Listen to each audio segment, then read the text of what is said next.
कहां खो दिया हमने ज्ञान का वो अंबार, मजबूती से टिकी थी जिस पर प्राचीन सभ्यता की मीनार। ना याद रहे अखंड वेद, ना उसके प्रकार, खंडर कर दिया तक्षशिला को, रौंद दिया संस्कृत का उपचार।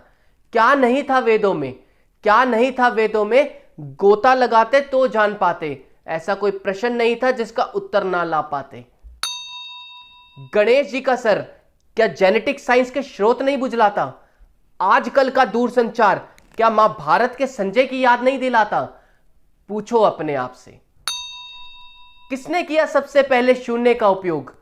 पत्थर से तांबा अलग करना किसका था प्रयोग? किसने आंख की पुतलियों को मोतियाबिंद से था बचाया? मधुमयी मूत्र से चींटियों का संबंध दिखलाया। मतलब कितना आसान था ना। जिस व्यक्ति के मूत्र की तरफ चींटियां आकर्षित हो रही हैं उसे मधुमेह यानी डायबिटीज है। नॉलेज विद सिंप्लिसिटी कहां खो दी हमने? पूछो अपने आप से। क्या नहीं बताया नासा से पहले धरती का आकार? भुला दिया होगा ना सींगों पर गोला उठाए वराह अवतार। आप इस चित्र में जिन्हें देख रहे हैं वो विष्णु जी के तीसरे अवतार वराह अवतार है। देखने वाली बात यह नहीं है इन्हें इस चित्र में किस रूप में दिखाया गया है, देखने और समझने वाली बात यह है कि इन्होंने अपने सींगों पर जिस धरती रूपी चीज को उठा रखा है उसका आकार गोल है। हम ये बात कब माने? जब नासा ने धरती की सैटेलाइट इमेजेस भेजी। सिर्फ यही नहीं, ऋग्वेद में साफ लिखा है कि धरती का आकार गोल है और वो पोल्स पे सपाट है यानी कि फ्लैट है। साइंस और नासा आज इसे भी मानता है। बिग बैंग थ्योरी क्या आई, मच गया हाहाकार, निरंतर बढ़ रहे ब्रह्मांड का सदियों पहले कर दिया था विस्तार। बिग बैंग थ्योरी एक साइंटिफिक थ्योरी है जो बताती है कि how universe was created, universe कैसे बना। एक छोटा सा विस्फोट हुआ, पार्टिकल निकले जो निरंतर बढ़ते चले जा रहे हैं। ऋग्वेद के शुरू के अंग सिर्फ यही बताते हैं कि ब्रह्मांड का निर्माण कैसे हुआ। मैं इतनी गहराई में नहीं जाऊंगा इस कविता में, मैं आपको सिर्फ ब्रह्मांड शब्द का मतलब समझाता हूं। ब्रह्मांड शब्द दो शब्दों से मिलकर बना है, ब्रह और अंडा। ब्रह मतलब निरंतर बढ़ना, अंडा मतलब अंडे के आकार में। अंडे के आकार में निरंतर बढ़ना ही तो ब्रह्मांड है ना मजेदार बात?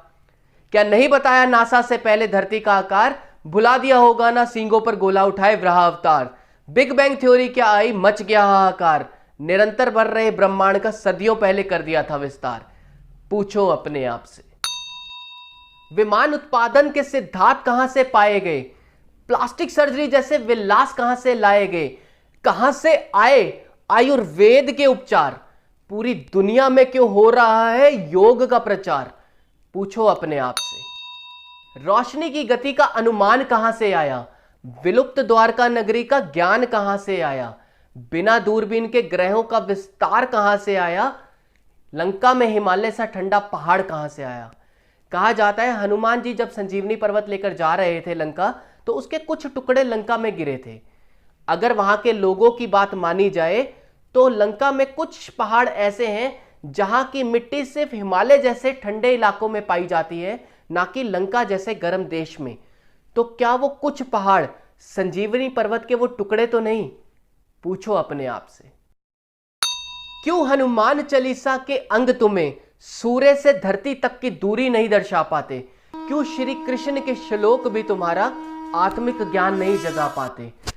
क्यों संस्कृत को विज्ञान का स्रोत पूरी दुनिया ने है बतलाया? क्यों निकोला टेस्ला ने अपनी हर किताब में स्वामी विवेकानंद को आदरणीय बतलाया? पूछो अपने आप से। क्यों ना पछताएं, क्यों ना कोसे हम खुद को? कुदृष्टि के वशीकरण से मुक्त करें अब कैसे खुद को? ऊपर बैठे पूर्वजों का सर और कितना झुकाओगे? अब क्या राम सेतु का नाम भी एडम ब्रिज रखवाओगे?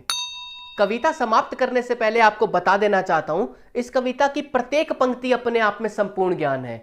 हर पंक्ति की पुष्टि वैज्ञानिक तौर से और ग्रंथों के श्लोकों द्वारा मैं अपने आने वाले वीडियोस में करूंगा। उदाहरण के तौर पे राम सेतु का नाम एडम ब्रिज क्यों रखा गया?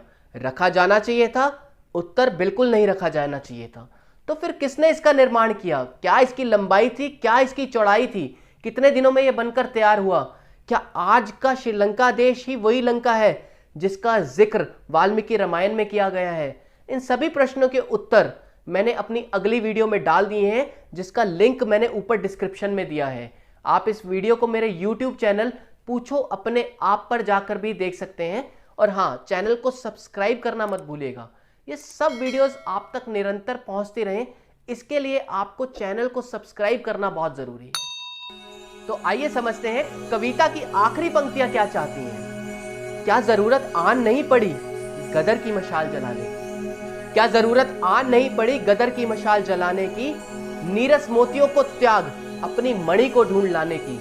वैदिक मनोवृत्तियों की लौ से प्रचंड ज्योत जलाने की? अंधकार से मुक्त कर अपने वंशजों को संपूर्ण ब्रह्मांड ज्ञान दे जाने की?